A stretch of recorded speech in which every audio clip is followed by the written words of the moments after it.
السلام عليكم ورحمة الله وبركاته. الحمد لله رب العالمين. اللهم صل على محمد وعلى آل محمد.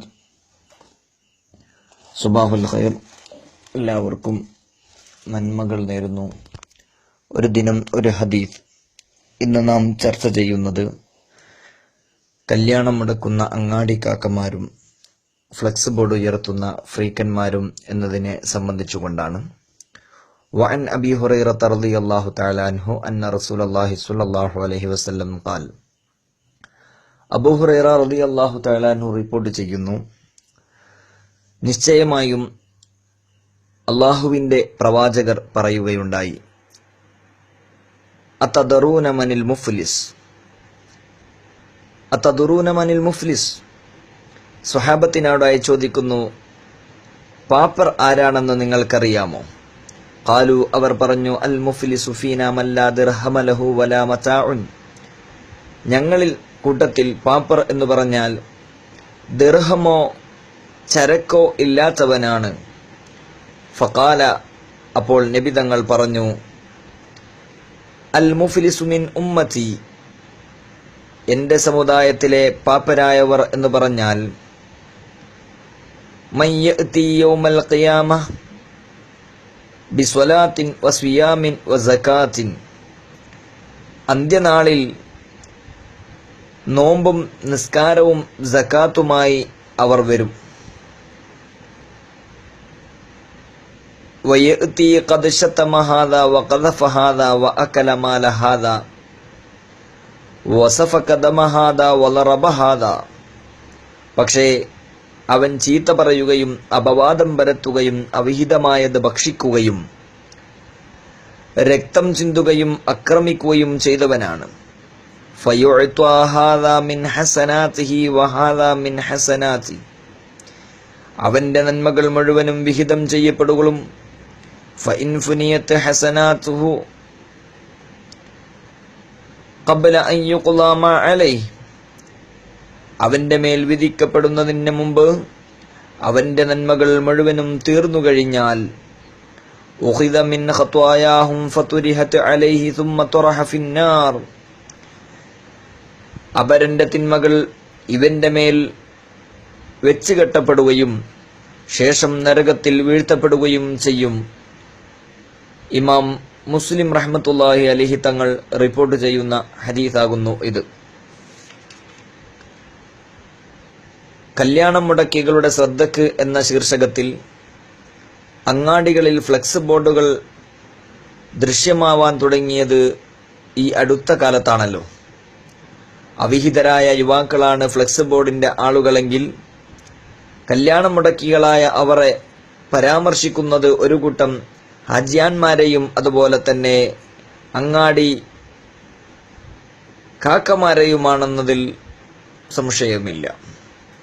Flex ബോർഡിലെ ഭാഷകൾ അതിർലംഘിക്കുന്നത് വർഷങ്ങളായി വിവാഹാലോചന നടത്തിയിട്ടും ഒന്നും ശരിയാകാത്തതിലുള്ള അരിശവും ദേഷ്യവും കൊണ്ടായിരിക്കാം എന്നാണ് ഞാൻ മനസ്സിലാക്കുന്നത്. ഫ്ലെക്സ് ബോർഡിലെ കുറ്റവാളികൾ അങ്ങാടി കാക്കമാരാണെന്നാണ് ഫ്രീക്കൻ യുവാക്കളുടെയൊക്കെ കണ്ടെത്തലുകളും ഈ ഫ്ലെക്സ് ബോർഡിന് ആധാരവും. ഇവിടെ കല്യാണം ശരിയാവാത്തതിൽ ഇരുകൂട്ടർക്കും പങ്കാളിത്തമുള്ളതായാണ് നമുക്ക് പഠിച്ചാൽ മനസ്സിലാവുന്നത്. അങ്ങാടി കാക്കമാർക്കും അതിൽ ഏറെ പങ്കുകളുണ്ട്. ഫ്രീക്കൻ യുവാക്കൾക്കും അവരുടെ കല്യാണം ശരിയാവാത്തതിൽ വലിയ പങ്കുകൾ ഉണ്ട്. ജീവിതത്തിലെ സ്വർഗമായി കാണുന്ന അങ്ങാടി ഒരു കൂട്ടം വൃദ്ധന്മാർ നന്മയും തിന്മയും വേണ്ടതും വേണ്ടാത്തതും ഈ സ്വർഗമായി കാണുന്ന അങ്ങാടിയിലിരുന്ന് വിളമ്പുന്നത് എപ്പോഴും നമ്മൾ കണ്ടുകൊണ്ടിരിക്കുന്നതാണ്.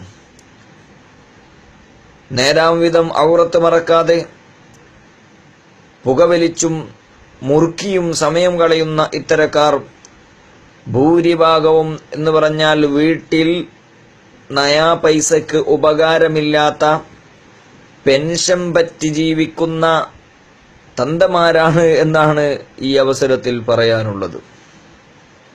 താടിയും മുടിയും നരച്ചിട്ടും തൊലി ചുക്കിച്ചുളിഞ്ഞ് മരണത്തെയും പാരത്രിക ജീവിതത്തെയും കാത്തിരിക്കുന്ന ഇവർ പാരത്രിക ജീവിതത്തെക്കുറിച്ചോ മരണത്തെക്കുറിച്ചോ ഒരു ഓർമ്മയുമില്ലാതെ സമയം കളയാനുള്ള ഹോബിയായിട്ടാണ് അങ്ങാടിയിലേക്ക് ഇവർ കയറി വരുന്നത്. എന്നാലോ ഇത്തരക്കാരിൽ കണ്ടാൽ കയ്യിൽ വലിയ കൗണ്ടറും തസ്ബീഹ് മാലയും ഉണ്ടായിരിക്കും. പക്ഷേ ഇവരുടെ സംസാരോ ഭൂരിഭാഗവും മറ്റുള്ളവരുടെ കുറ്റവും കുറവും പറഞ്ഞ് മാംസഭോജനം നടത്തലാണ് പതിവ്. എന്തൊക്കെയാണ് അവർ കടന്നു വരിക?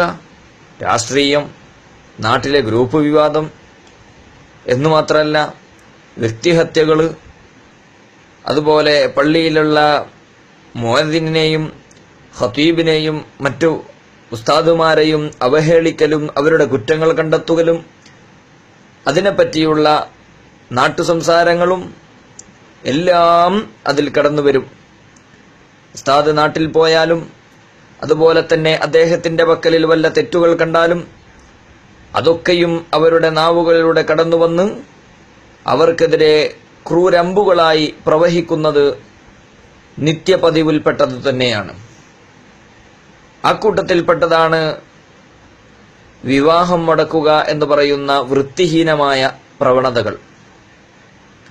വിവാഹ ആലോചനക്കാരിൽ ഭൂരിഭാഗവും ബന്ധപ്പെടുക അങ്ങാടി കാണുന്ന തന്തമാരെയായിരിക്കും. ഇവരുണ്ടോ അറിയുന്ന ഇവരുടെ കള്ളത്തരങ്ങളും പൊള്ളത്തരങ്ങളും. ഇവിടെ കല്യാണം അന്വേഷിക്കാൻ വരുന്നവർ പ്രത്യേകം ശ്രദ്ധിക്കേണ്ടുന്നത് ഇടയിൽ ഓർമ്മപ്പെടുത്തുന്നു, ഇത്തരം തന്തമാരെ കണ്ടാൽ അവരോട് യാതൊരു വിധത്തിലും അന്വേഷണം നടത്താതിരിക്കലാണ് ഏറ്റവും ഉചിതമായിട്ടുള്ളത്. ഇനി നടത്തിയാൽ തന്നെ അതിൽ വല്ല പാകപ്പിഴവുകളുണ്ടോ എന്നുകൂടി, അവർ പറഞ്ഞതിൽ എന്തെങ്കിലും പിശകുണ്ടോ എന്നുകൂടി ഒന്ന് മാറ്റി ചിന്തിക്കേണ്ടതും ഉണ്ട്. അതുകൊണ്ട് തന്നെ വ്യക്തമായി അന്വേഷണം നടത്തുക എന്ന് ഈ ഇടയിൽ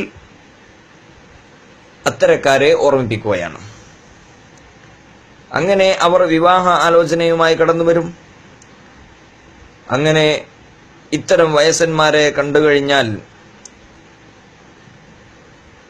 അവരോട് കല്യാണ ആലോചിക്കുകയും ഫുൾ ടൈം അങ്ങാടിയിൽ വസിക്കുന്ന ഈ കൂട്ടമോ അവർ വ്യക്തമായോ അല്ലെങ്കിൽ അവ്യക്തമായ രീതിയിലോ, ഉദാഹരണത്തിന്, നിങ്ങൾ ശരിക്കും അന്വേഷിച്ചുകൊള്ളൂ, ഞങ്ങളൊന്നും പറയുന്നില്ല, അപ്പോൾ എന്തോ അതിന്റെ ഉള്ളിൽ ഒളിഞ്ഞു കിടക്കുന്നുണ്ട് എന്ന രൂപേണയാണല്ലോ ഇവരുടെ സംസാരം ഉണ്ടാവുക. ഇത്തരത്തിൽ നിരപരാധികളായ വധൂവരന്മാരുടെ വിവാഹം മുടക്കുന്നതിൽ രസം കണ്ടെത്തുന്നവരാണ് ഇത്തരത്തിലുള്ള അങ്ങാടി കാക്കന്മാർ. നിരപരാധികളായ എത്രയെത്ര യുവതികളുടെയും യുവാക്കളുടെയും ജീവിതമാണ് ഇത്തരത്തിൽ അവതാളത്തിലായി വീട്ടിലുള്ള ഉമ്മമാർക്കും ബാപ്പമാർക്കും വളരെ സങ്കടമാവുന്ന വിധത്തിൽ, വളരെ വിഷമിപ്പിക്കുന്ന വിധത്തിൽ പുരനിറഞ്ഞു നിൽക്കുന്ന എത്ര പെണ്ണുമാരുണ്ട്, എത്ര യുവാക്കളുണ്ട്. ഇതിന്റെയൊക്കെ മുഖ്യ പങ്ക് ഇത്തരം കാക്കമാരായിരിക്കും എന്നതിൽ സംശയമില്ല.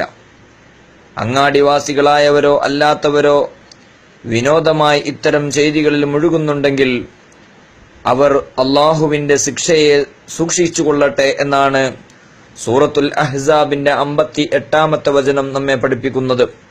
വല്ലദീന യുദൂനൽ മുഅ്മിനീന വൽ മുഅ്മിനാതി ബിഗൈരി മക്തസബൂ ഫഖദ് ഇഹ്തമലൂ ബുഹ്താനം വ ഇസ്മം മുബീന.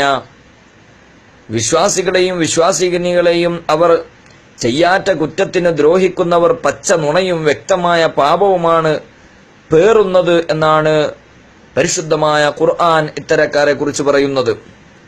തുടക്കത്തിൽ ചൊല്ലിയ ഹദീസിലൂടെ പ്രവാചകർ സല്ലല്ലാഹു അലൈഹി വസല്ലമ തങ്ങൾ പഠിപ്പിക്കുന്നത്, നാളെ പരലോകത്ത് ഒരു വിഭാഗം ആളുകൾ കടന്നു വരികയും ആരാണ് പാപ്പരെന്നുള്ള ചോദ്യത്തിന് സ്വഹാബത്ത് മറുപടി പറഞ്ഞപ്പോൾ ദിർഹമും അതുപോലെ തന്നെ ചരക്കുകളും ഇല്ലാത്തവരാണ് പാപ്പരെന്ന് പറഞ്ഞപ്പോൾ പ്രവാചകർ പറഞ്ഞു, അവരല്ല. നാളെ പരലോകത്ത് ചില ആളുകൾ വരും, അവർ വലിയ നിസ്കാരക്കാരാ, എപ്പോഴും ജമാഅത്തിന് വരും, പള്ളിയിലെ പരിസരത്ത് ചുറ്റിപ്പറ്റിക്കൊണ്ടാണ് അവർ നിൽക്കുക, അവരെപ്പോഴും പള്ളിയിലുണ്ടാകും. നമ്മുടെ കാക്കമാരും അങ്ങനെ തന്നെയാണ്. എപ്പോഴും പള്ളിയിലുണ്ടാവും, വലിയ ദിക്റുകളും വലിയ ഖുർആനോത്തും എല്ലാം റെഡിയായിരിക്കാം. പക്ഷേ അവര് പുറത്തിറങ്ങിയാൽ, പള്ളിയുടെ പുറത്തിറങ്ങിയാലോ അല്ലെങ്കിൽ പള്ളിയുടെ വരാന്തയിൽ വെച്ചുകൊണ്ട് തന്നെ മറ്റുള്ളവരുടെ മാംസങ്ങൾ തിന്നുകൊണ്ട്, മറ്റുള്ളവരുടെ ഇറച്ചി തിന്നുകൊണ്ട് മറ്റുള്ളവരുടെ കുറ്റവും ഗീബത്തും നമീമത്തും പറയുകയും അവരെ ആക്രമിക്കുകയും അവരുടെ ജീവിതം തന്നെ ഇല്ലായ്മ ചെയ്യുകയും ചെയ്യുന്ന ഇത്തരക്കാർ ആയിരിക്കും നാളെ പരലോകത്ത് അവർ കടന്നു വരിക. അവരുടെ അമലുകൾ എടുത്തിട്ട് ഈ ആരെയാണോ കുറ്റം പറഞ്ഞത് ആ കുറ്റം പറയപ്പെട്ടവർക്ക് അവരുടെ അമലുകൾ നൽകുകയും അവസാനം അവർക്ക് ചെയ്തതായ തെറ്റിന്റെ നന്മകൾ കൊടുക്കാൻ, കുറ്റം ചെയ്യപ്പെട്ടവർക്ക് കൊടുക്കാനില്ലാതെ വരുമ്പോൾ ആരെയാണോ ഇവർ കുറ്റം പറഞ്ഞത്, ആരെയാണോ ഇവർ ഉപദ്രവിച്ചത്, അവരുടെ തിന്മകൾ എടുത്തിട്ട് ഈ ഉപദ്രവിച്ച കാക്കമാരുടെയും അതുപോലെയുള്ള ആളുകളുടെയും മേൽ കെട്ടിവെച്ചു കൊടുക്കുകയും അവസാനം ഒരു നന്മയുമില്ലാത്ത രീതിയിൽ നരകത്തിലേക്ക്, പടുകുഴിയിലേക്ക് കടന്നുപോവുകയും ചെയ്യേണ്ടുന്ന ഒരു ദാരുണമായ അവസ്ഥയായിരിക്കും ഇത്തരക്കാരിലൂടെ കണ്ടുവരുന്നത് എന്നാണ് പ്രവാചകർ സല്ലല്ലാഹു അലൈഹി വസല്ലം പഠിപ്പിക്കുന്നത്. ഇവരാണ് യഥാർത്ഥത്തിലുള്ള പാപ്പർ, ഇവരാണ് യഥാർത്ഥത്തിലുള്ള ഒന്നുമില്ലാത്തവർ എന്ന് പ്രവാചകർ സല്ലല്ലാഹു അലൈഹി വസല്ലം തങ്ങൾ പഠിപ്പിക്കുകയാണ്. മറ്റൊരു ഹദീസിലൂടെ, തുബ്രാനി റിപ്പോർട്ട് ചെയ്യുന്ന ഹദീസിലൂടെ നബി സല്ലല്ലാഹു അലൈഹി വസല്ലം പഠിപ്പിച്ചത്, ഒരാൾ നിരപരാധിയായ വിശ്വാസിയെ അവഹേളിക്കുന്ന വചനമെങ്ങാനും പ്രചരിപ്പിച്ചു കഴിഞ്ഞാൽ പാപ വിമുലീകരിക്കപ്പെടുന്നതുവരെ, ആ പാപത്തിൽ നിന്ന് ഒഴിവാകുന്നതുവരെ, മാപ്പ് പറഞ്ഞ് ഖേദിച്ചു മടങ്ങുന്നതുവരെ അന്ത്യനാളിൽ അവനെ നരകത്തിലിട്ട് ഉരുക്കിക്കളയുമെന്ന് പ്രവാചകർ സല്ലല്ലാഹു അലൈഹി വസല്ലം തങ്ങൾ ശക്തമായ താക്കീത് നൽകുകയാണ്. അതുകൊണ്ട് ഇത്തരക്കാർ വലിയ ചിന്തയോടുകൂടി തന്നെ മുന്നേറേണ്ടതാണ്. ഇത്തരം ചെയ്തികളിൽ നിന്ന് നമ്മുടെ അങ്ങാടി കാക്കമാർ മാറി നിൽക്കട്ടെ. അതായിരിക്കും അവരുടെ പാരത്രിക ജീവിതത്തിന് ഏറ്റവും വലിയ ഗുണം. എന്നാൽ മാത്രമേ നമ്മുടെ ഒരുപാട് വിധവകളായ ഒരുപാട് യുവാക്കളുടെയും അതുപോലെ തന്നെ യുവതികളുടെയും വിവാഹങ്ങൾ മംഗളമായി കഴിയുകയുള്ളൂ, നല്ലൊരു പുതുജീവൻ അവർക്ക് ലഭിക്കുകയുള്ളൂ. അത്തരം പുതുജീവനങ്ങൾ നൽകപ്പെടുന്നതിന് പകരം അത് മുടക്കാൻ നിന്നാൽ അള്ളാഹുവിന്റെ വലിയ അദാബുകൾ ഉണ്ടാകുമെന്ന് ഇത്തരക്കാർ ഒരു വേള ചിന്തിച്ചു മനസ്സിലാക്കുക. ഇൻഷാ അള്ളാഹ് ഇനി ഫ്രീക്കന്മാരുടെ അടുക്കലും ഒരുപാട് തിന്മകളുണ്ട്. സമയം ഏറെയായതിനാൽ ഇൻഷാ അള്ളാഹ് അതിന്റെ പാർട്ട് 2 ആയിക്കൊണ്ട് നാളെ നമുക്ക് പറയാം, ചർച്ച ചെയ്യാം. അള്ളാഹു തൗഫീഖ് ചെയ്യുമാറാകട്ടെ. അസ്സലാമു അലൈക്കും വറഹ്മത്തുള്ളാഹി വബറകാതുഹു.